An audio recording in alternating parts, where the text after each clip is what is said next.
Reporter Le Doc, c'est un nouveau numéro du magazine de reportage long format de la rédaction de France 24. On va parler du paludisme, également appelé malaria. La maladie fait près de 500 000 morts par an, principalement en Afrique. La situation est d'autant plus préoccupante que depuis plusieurs années, les parasites développent des résistances aux molécules antipaludiques et les moustiques craignent de moins en moins les insecticides. Aujourd'hui, aucun vaccin n'est disponible et pourtant, on sait depuis très longtemps qu'une plante soigne efficacement la maladie.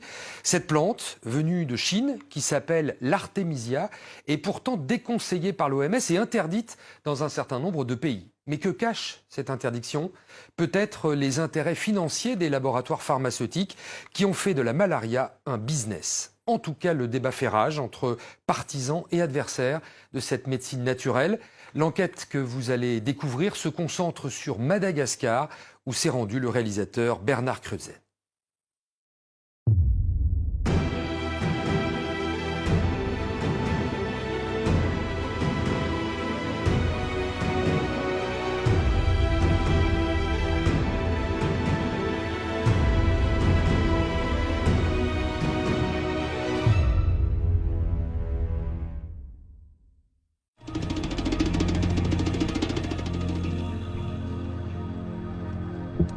Ceci est un champ d'Artémisia à Noix.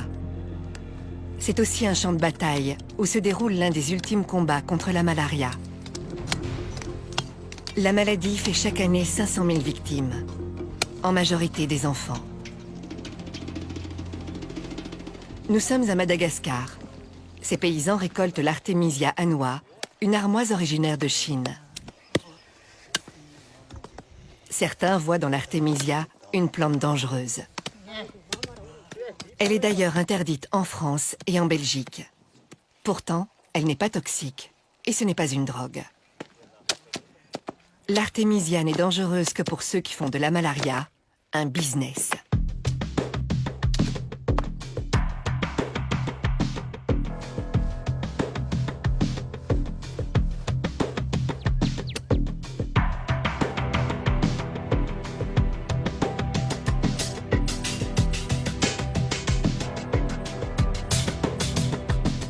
C'est très important, c'est urgent, parce que les populations, chaque année, nous perdons des millions d'enfants. We'll have to have drugs and vaccines and other things to do these eradication. C'est des histoires de pouvoir et d'argent et de territoire, et c'est toujours ça. Ce qui se passe aujourd'hui est véritablement terrifiant. La solution est sous nos pieds. Cette plante est interdite en France. There are so many other anti-malarial compounds in the plant. Un grand dépôt pharmaceutique m'a dit, mais là, monsieur, vous êtes en train de piétiner sur nos business.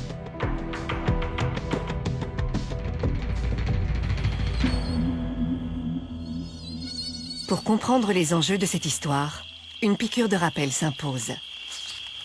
La malaria, qu'on appelle aussi paludisme, est une maladie causée par un parasite transmis par un moustique, l'anophèle. Il y a plusieurs formes de malaria. Celle qui nous intéresse est la plus sévère, causée par un parasite appelé Plasmodium falciparum.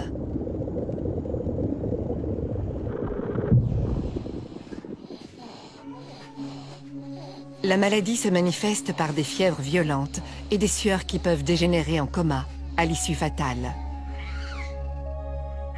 Les enfants sont les principales victimes de la malaria. Dans certaines zones très touchées, un enfant sur 5 en meurt. Depuis la nuit des temps, l'homme fait la guerre à la malaria sur deux fronts, la lutte contre le parasite et la lutte contre le moustique. Pour combattre l'anophèle, on a surtout utilisé des insecticides, comme le DDT, qui a débarrassé les pays industrialisés de la maladie. En 1964, il n'y a plus de malaria en Europe. Les hommes se protègent aussi des piqûres en se réfugiant sous des moustiquaires. Depuis la fin des années 80, certaines sont imprégnées d'insecticides à effet longue durée. Recommandées par l'Organisation mondiale de la santé, l'OMS, elles sont souvent distribuées gratuitement. Parallèlement à la lutte contre le moustique, s'est organisée la lutte contre le parasite. L'écorce d'un arbre offre la première substance naturelle anti-malaria, la quinine. La quinine est plus tard isolée, synthétisée et commercialisée sous l'appellation de chloroquine. Autour de la malaria, le business commence.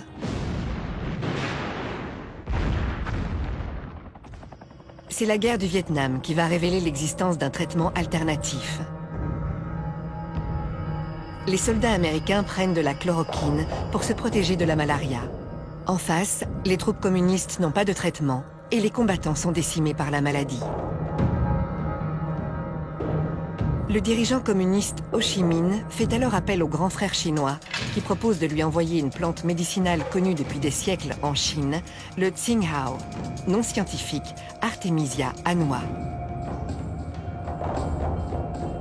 Des tonnes d'Artemisia sont acheminées vers le Vietnam et consommées en tisane par les combattants communistes. Elle fait l'effet d'une potion magique et contribuera à la victoire des Viet Cong. Certains y verront le premier succès de la médecine naturelle sur la médecine conventionnelle.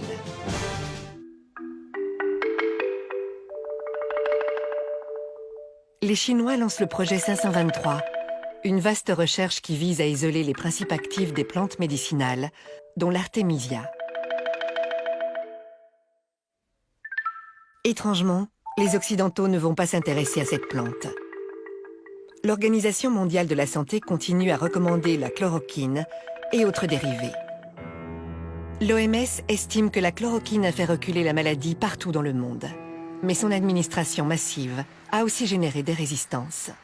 Dans les années 70, on a vu l'émergence de la résistance à la chloroquine en Asie du Sud-Est et peu de temps après, on a vu l'émergence de la résistance en Amérique du Sud. Cette résistance a commencé à s'étendre de l'Asie du Sud-Est et elle a atteint l'Afrique à la fin des années 70, début des années 80. Le Colombien Germán Velázquez était directeur à l'OMS à cette époque. En ce qui concerne la malaria, la OMS n'a pas pris action vite au moment où on a commencé à avoir la résistance à la chloroquine. Et donc, les produits qui sont venus après à remplacer la chloroquine ont arrivé parfois très tard. Début des années 80, la malaria recommence à tuer en masse. Cette situation catastrophique va précipiter le retour en grâce de l'Artemisia annua. Le projet 523 des Chinois a abouti à l'isolement d'une molécule baptisée artémisinine, censée être l'unique principe actif de l'Artemisia annua. Au début des années 2000, les médicaments chinois à l'artémisinine commencent à circuler en Afrique. Alexandre Poussin est l'un des premiers occidentaux à avoir testé ces médicaments en 2001. Avec sa femme, Alexandre remonte l'Afrique du sud au nord, à pied. On a bel et bien repris la marche et cette fois-ci au fond du rift. Là, nous marchons entre le lac Manyara et le lac Natron. Le couple est au Kenya, quand Alexandre est pris d'une crise de malaria. Quand on a eu notre première crise, j'ai voulu tester sur moi-même ce médicament chinois. Bon, c'était un peu culotté, mais c'est vraiment vrai. Je l'ai fait et en 24 heures, j'allais mieux. En 48 heures, j'étais guéri. J'avais plus de symptômes. Je n'étais pas guéri. Ça, je l'ai su plus tard, mais ça a fonctionné. Ce qu'Alexandre ignore alors, c'est que le médicament chinois à l'artémisinine est très efficace pour détruire en quelques heures la majorité des parasites de la malaria. Mais certains échappent au traitement. Il faut de toute urgence le combiner avec une autre molécule qui va éliminer les derniers parasites. C'est le début des combinaisons thérapeutiques à base d'artémisinine, les ACT. L'OMS va imposer les ACT à tous les pays où sévit la malaria. Le marché explose, avec pour conséquence une pénurie de la matière première, l'Artemisia annua. Les cultivateurs, principalement asiatiques, ne parviennent pas à suivre. Le prix d'achat de l'Artemisia atteint des sommets en 2005. C'est le moment que choisit une entreprise franco-malgache pour se lancer dans la production d'Artemisia annua à grande échelle. Le business model de l'entreprise est simple. Elle prodigue des conseils aux paysans locaux pour qu'ils commencent à cultiver la plante, en leur promettant de racheter leur production à un prix fixé d'avance.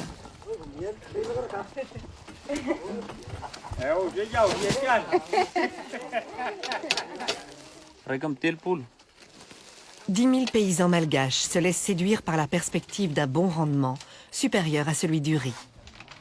En une saison, un cultivateur peut gagner jusqu'à 700 € cash. C'est une aubaine dans ce pays où une grande majorité de paysans disposent de moins d'1 € par jour. L'odeur de l'artémisia séchée parfume désormais les villages malgaches. Mais il s'agit d'une culture d'exportation pour produire des médicaments, et non pour soigner directement la population de Madagascar avec la plante. Quelques paysannes ont bien compris l'intérêt d'un circuit court. Si on a la malaria, dès qu'on a de la fièvre, on ajoute une petite pincée d'artémisia et on le boit, et la fièvre disparaît. En 2001, Alexandre Poussin accomplit toujours son Africa Trek. On se souvient qu'il avait été soigné par un médicament chinois à l'artémisinine. Soigné, mais pas guéri.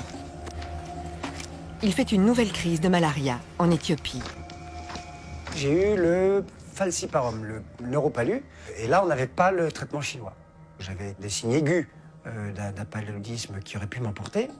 Ça faisait 3 jours que je l'avais, on est arrivé un peu en perdition dans ce dispensaire, et on m'a administré de la tisane d'artémisia. La même plante, mais pas sous forme de gélules ou de comprimés faits par un laboratoire, la plante en tisane. Et j'ai bu 3 litres de cette tisane en une journée. Et le soir même, j'allais beaucoup mieux, je me levais. Et le lendemain soir, j'avais plus de symptômes. Je n'étais plus malade. Et à ce jour, 15 ans après, j'ai toujours pas eu de rechute. J'ai eu le palu, mais il n'est jamais revenu. Et je ne me suis jamais soigné donc avec une thérapie occidentale. Relaté dans son livre vendu à plus de 400 000 exemplaires, cet épisode va intéresser des médecins, des herboristes, des humanitaires. Mais ils vont se heurter au dogme. L'artémisia annua est une jolie plante, une astéracée, qui est très efficace mais interdite en France. Efficace mais interdite. Interdite par le gouvernement, par le Codex Alimentarius, par l'OMS, par plein de gens qui travaillent en poule avec les laboratoires pharmaceutiques et avec l'ordre mondial aujourd'hui. Nous avons ensuite tenté notre chance dans une herboristerie spécialisée. Sur les étagères, à côté de l'artichaut, pas d'artémisia. Il arrive très souvent que des gens viennent nous demander cette plante, effectivement, quand ces personnes vont voyager, que ce soit en Afrique ou en Asie. Et vous leur répondez? Et je leur réponds que malheureusement, la réglementation française ne nous autorise pas à disposer de cette plante. En Belgique, un arrêté royal de 1997 répertorie les plantes dangereuses qu'il est interdit de vendre ou consommer. Parmi elles, l'artémisia annua, pourtant nullement nocive. Curieusement, elle est autorisée au Luxembourg voisin, où vit le professeur Pierre Ludgen. Il a travaillé longtemps pour des multinationales de la chimie. À l'âge de la retraite, il a rejoint une ONG active dans la lutte contre le paludisme. C'est à ce moment-là qu'il a fait connaissance avec l'artémisia et qu'il en a senti tout le potentiel. On a fait des programmes de plantation au Pérou, au Cameroun. On a lancé des bourses avec des Sénégalais et des Péruviens, tout ça financé par notre ministère de la Coopération et par le Fonds national de la Recherche. Très bien, jusqu'au jour où on a eu un choc. Voilà que, on le sait maintenant, les délégués de l'OMS, de Big Pharma et de l'Institut des maladies tropicales d'Anvers ont rendu visite à notre ministère de la Coopération pour lui dire qu'il finançait des activités qui n'étaient pas de son ressort, que les maladies, c'était du ressort des sociétés pharmaceutiques et de Big Pharma. Et il s'est incliné et nous, du jour au lendemain, on nous a coupé tous les fonds. Un brin candide, Pierre Ludgen pense pouvoir convaincre l'OMS de changer d'avis. En 2012, il obtient un rendez-vous au siège de l'organisation à Genève. L'accueil est courtois, sans plus. Un mois plus tard, l'OMS publie sur son site une sévère mise en garde. l'OMS ne recommande pas l'utilisation des extraits d'Artemisia annua sous n'importe quelle forme, y compris la tisane, pour le traitement ou la prévention de la malaria. Pour Pierre Ludgen, c'est un véritable camouflet. Et on a dit non. On n'a pas le droit d'interdire de guérir des gens avec une herbe médicinale. C'est contre les traditions, c'est contre le bon sens. On a relancé des activités avec des plantations et ça a très bien démarré.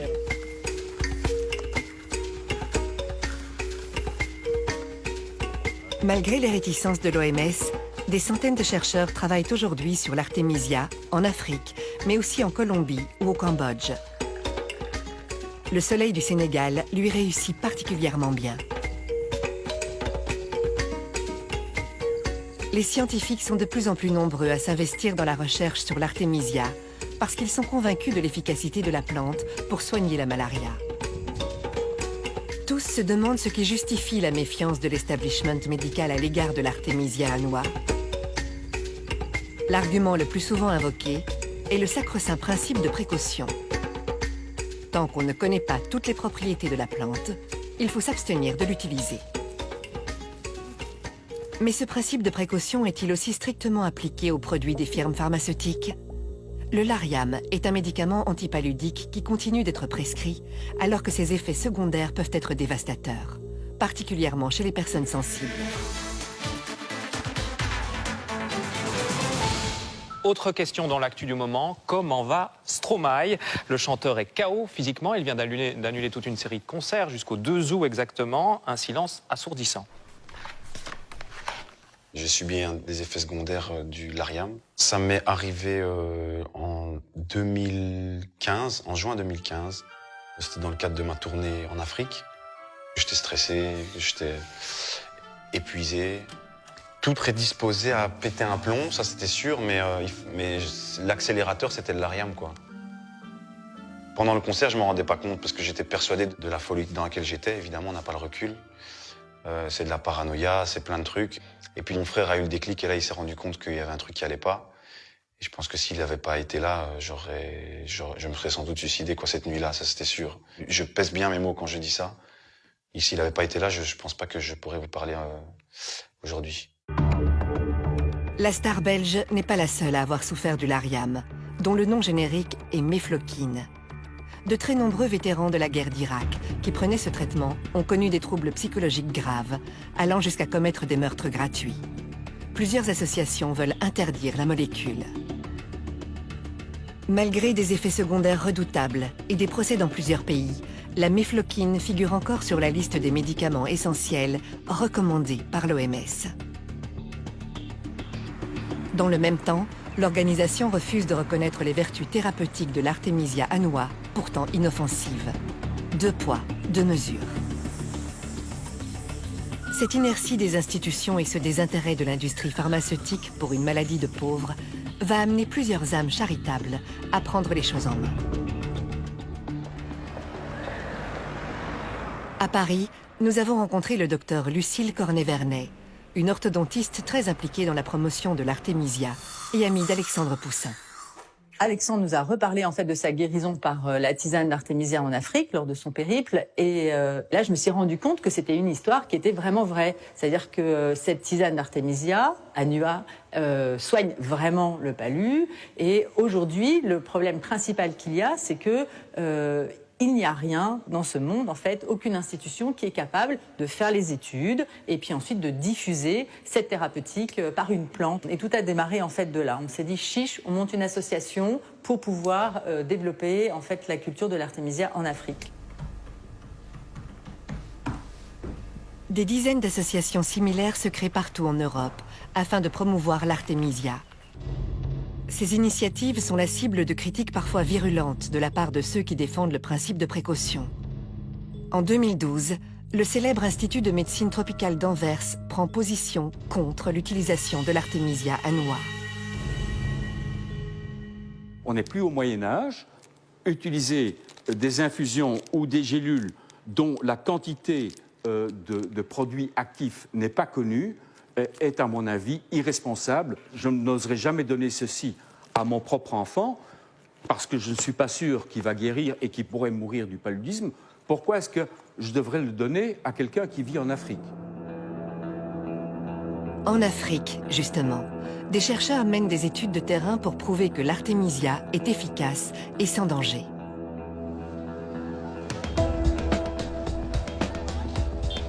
Nous sommes à Kindu, sur le fleuve Congo, dans la province du Maniema. Le docteur Jérôme Munyangi est un jeune chercheur congolais qui prend des risques.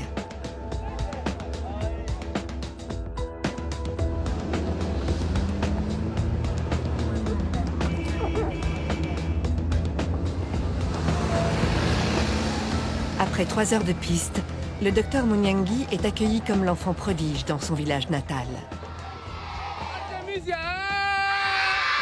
Artemisia!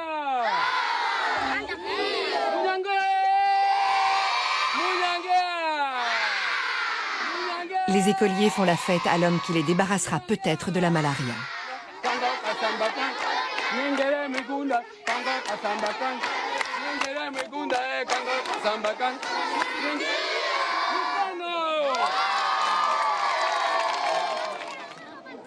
Le parcours du docteur Jérôme Munyangi est emblématique des difficultés rencontrées par les Africains qui défendent une médecine adaptée aux conditions du continent. Mon premier contact avec l'artémisia, suite à une crise de paludisme que je fais à Kinshasa, c'était un paludisme résistant, parce que j'avais déjà pris des antipaludéens, ça ne marchait pas. Et un ami qui travaille déjà avec l'artémisia m'a proposé la plante comme traitement. Je lui ai dit, bon, je n'aime pas les charlatans avec les plantes qui traitent avec des plantes. Il a insisté beaucoup. Et le 3e jour, je me sentais déjà très bien. Il n'y avait plus de maux de tête, il n'y avait plus de fièvre, ainsi de suite. Et à la fin du traitement, le 7e jour, je suis parti refaire les examens de laboratoire. Tout était vraiment très bien. Je n'avais plus de plasmodium. Et voilà, et c'était mon premier contact avec la plante artémisia. Impressionné par ce résultat, le docteur décide de consacrer la suite de ses études à la plante. Son diplôme de médecine et quelques feuilles d'artémisia sous le bras, il entame une maîtrise S-Sciences à Paris. Après 3 semaines d'analyse, nous étions vraiment très étonnés par le résultat que nous avons observé au laboratoire. Le professeur qui travaillait avec moi était très étonné. Elle a refait les examens elle-même. Je me rappelle encore l'un de mes professeurs qui me dit, voilà, et ça c'est une bombe. Et on ne peut pas que cette bombe puisse sauter dans notre laboratoire parce que juste les subventions des laboratoires proviennent de firmes pharmaceutiques. Et on a arrêté la recherche. On m'a même arraché mon cahier de laboratoire où il y avait des manipulations. Et tous les échantillons d'artémisia que j'avais amenés au laboratoire étaient confisqués. On a amené ça au bureau du directeur des laboratoires. Pratiquement exclu de l'université et privé de bourse, le docteur Munyangi refuse d'abandonner. Il prend contact avec Lucille Cornet-Vernet, qui va l'aider à poursuivre ses recherches.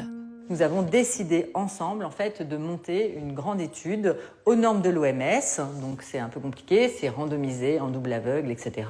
sur un échantillon significatif de personnes. Donc là on a fait sur 1000 patients. Et donc j'ai à ce moment-là commencé à chercher les fonds. Donc ces études ont été financées en fait par des amis, par des fondations, par des entreprises, simplement parce qu'ils croient vraiment qu'une plante peut être la solution pour ce fléau apocalyptique qu'est le palu en Afrique.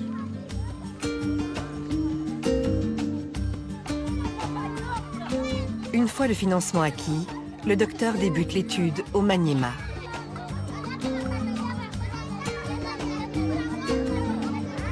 Mille patients porteurs du falciparum sont identifiés. 500 prendront de la tisane d'artémisia et un médicament placebo. 500 autres, un médicament ACT et une tisane placebo.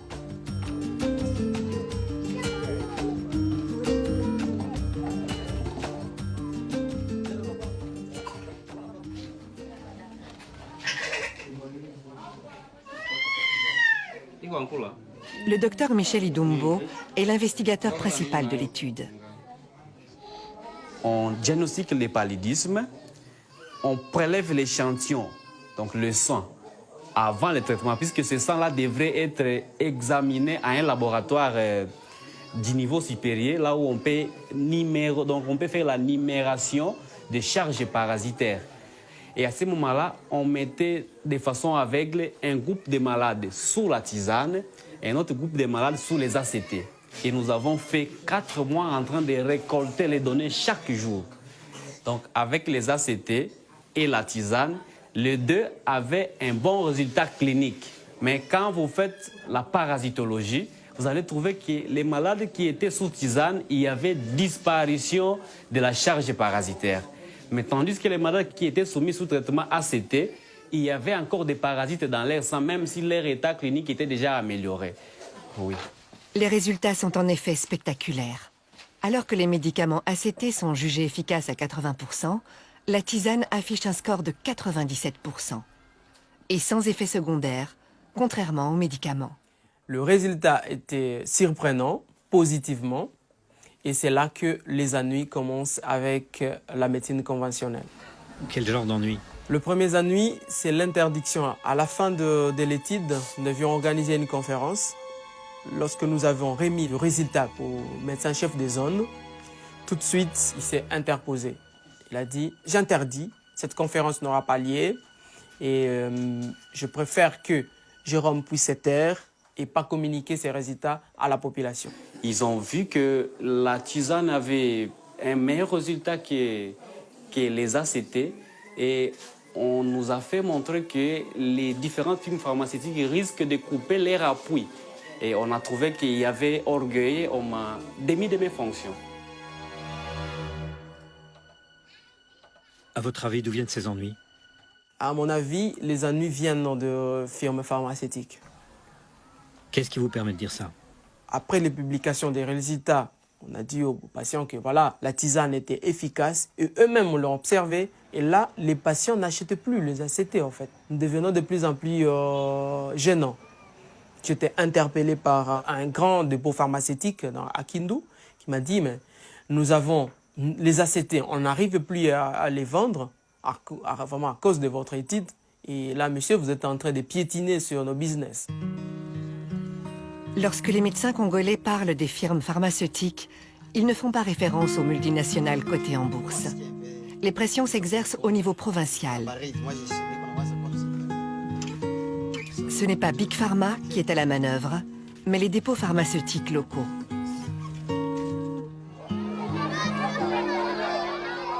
Après l'étude, les villageois adoptent la tisane dont ils ont été les cobayes. J'avais souvent la malaria avant. Mais depuis que j'ai participé à l'étude, je n'ai plus la malaria.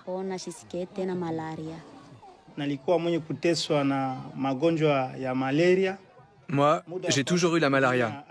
Mais en prenant la tisane d'Artemisia, je me suis senti beaucoup mieux.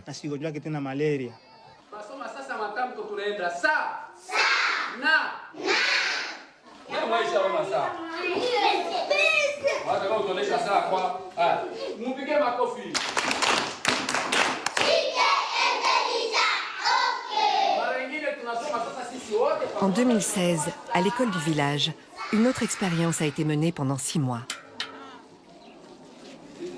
Les enfants boivent la tisane d'Artemisia 2 fois par semaine, à titre préventif. Aucun écolier n'a attrapé la malaria durant cette période. Pour qu'elle soit validée, il faudrait étendre la recherche à des milliers d'écoliers. En attendant, l'instituteur est absolument enthousiaste. La situation de prendre l'Artemisia est pour nous une situation très favorable et rentable pour notre vie et pour la vie de nos élèves. Nous avons remarqué que la prise de l'Artemisia a diminué l'absentéisme, même les absences étaient terminées. Le docteur Munyangi a profité de l'étude pour en mener une autre. Les patients sous tisane étaient en fait répartis en 2 sous-groupes. 250 prenaient de l'Artemisia annua et les autres de l'Artemisia afra, l'espèce africaine. Celle-ci ne contient pas d'artémisinine, qui est censée être le principe actif anti-malaria. Les résultats s'avèrent parfaitement identiques dans les 2 sous-groupes. Ce qui prouve que l'artémisinine, dont les labos ont fait un médicament, n'est pas l'unique substance à effet thérapeutique. Un sacré pavé dans la mare. L'étude du Dr Munyangi est achevée depuis 2015. Pour avoir un impact sur la communauté scientifique, il faut qu'elle soit publiée dans un journal médical de référence. Or, les responsables éditoriaux sont méfiants à l'égard des remèdes à base de plantes.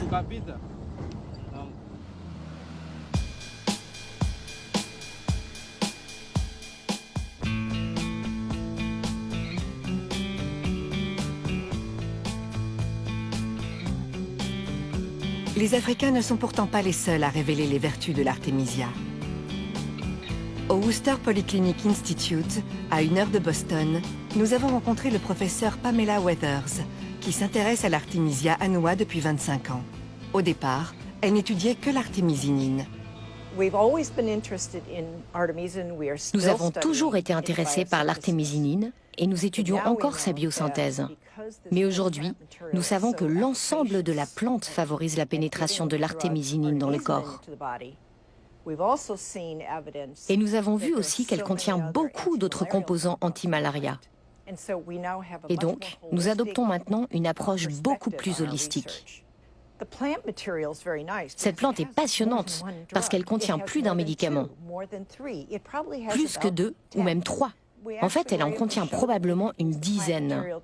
Nous avons réussi à prouver sur des rongeurs que la plante pouvait combattre la malaria qui résistait à l'artémisinine seule. Cela ouvre des perspectives énormes pour combattre des parasites résistants, mais aussi pour éviter l'émergence de résistance chez les humains.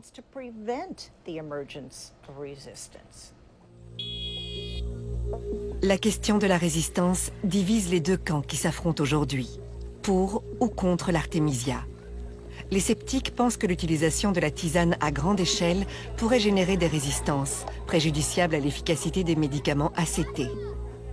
Pour les pro-artémisia, cet argument ne tient pas. Cela fait 2000 ans que la tisane est utilisée en Chine sans qu'aucune résistance ne soit apparue. Ce que la science ne parvient pas encore à démontrer, l'histoire l'a déjà mis en évidence. Et si la réponse était dans la nature ?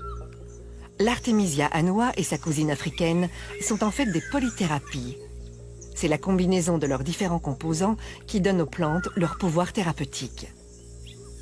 Il faut donc les utiliser en totum, en entier, et non essayer d'en isoler un seul principe actif. L'OMS apparaît aujourd'hui comme le principal frein à la diffusion de l'artémisia annua.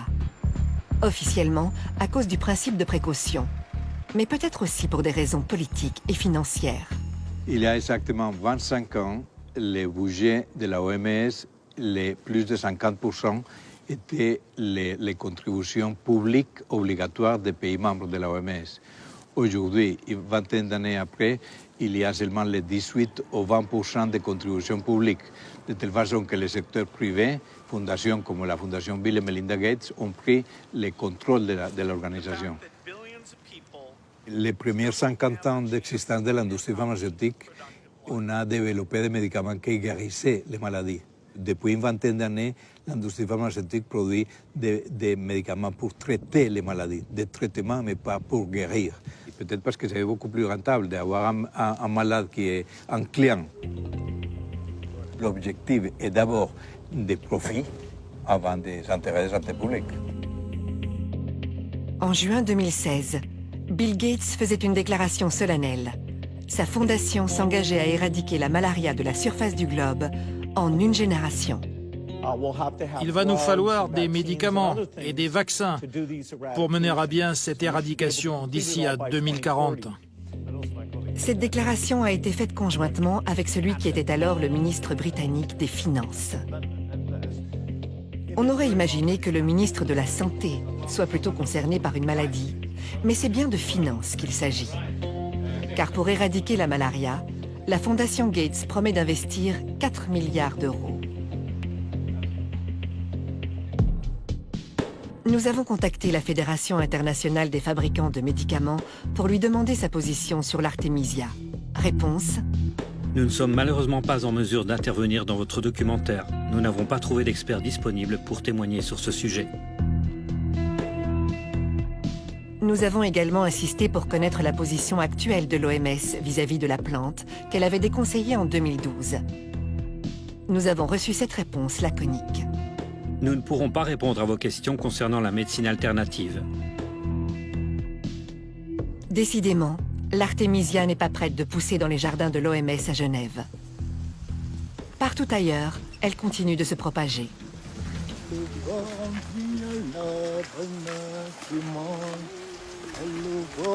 Dans une quarantaine de pays, on produit désormais des extraits de plantes à des fins thérapeutiques.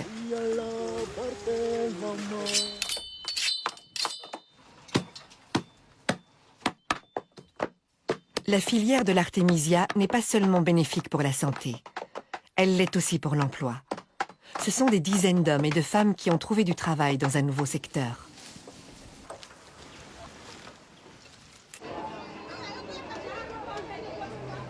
Ce qui fait le succès de l'artémisia, c'est aussi son prix. Environ 5 fois moins cher que les médicaments recommandés. On en trouve déjà sur certains marchés.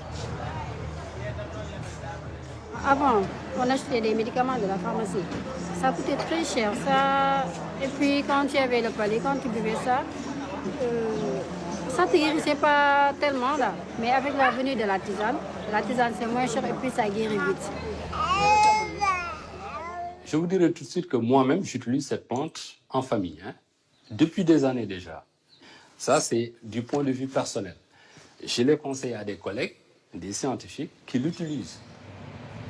Le professeur Diallo étudie l'artémisia depuis une dizaine d'années dans son laboratoire de bactériologie-virologie à l'université de Dakar. Depuis un certain moment, nous travaillons pour voir l'activité de l'artémisia afra et nous pensons que c'est une piste qui est assez prometteuse.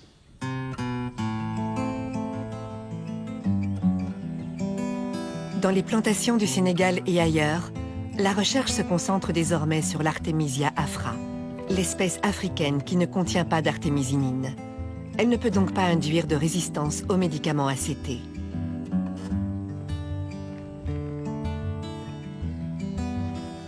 L'afra est connue sur le continent africain depuis des siècles, de sorte qu'elle est spontanément reconnue comme plante médicinale.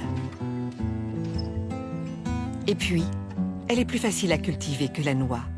Mon rêve, en fait, dans cette histoire, c'est que chaque famille africaine puisse avoir un plant d'artémisia afra, qui est donc vivace, c'est un buisson, et ils se coupent de l'artémisia pour faire de la tisane un jour sur deux. Ils n'auront pas le palu, et ça sera terminé, cette histoire.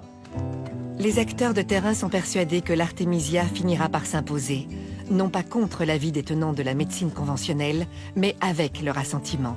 La publication des essais cliniques obligera bientôt l'OMS à revoir sa copie. Alors, l'omerta cessera. L'Afrique a besoin des insoumis, les insoumis de la recherche. Ce qui me passionne dans tout ça, c'est de ne pas voir mes frères africains décédés de pathologies qui peuvent trouver des solutions, que d'attendre toujours que les médicaments soient fabriqués en Europe et que les médicaments viennent de l'Inde. Nous pouvons nous-mêmes, ici sur place, trouver des solutions, guérir nos frères avec des plantes qui peuvent être cultivées sur place. Si la tisane d'artémisia s'avère être l'ultime remède contre la malaria, on se demandera sans doute pourquoi tout ce temps perdu, toutes ces victimes, tout ce business.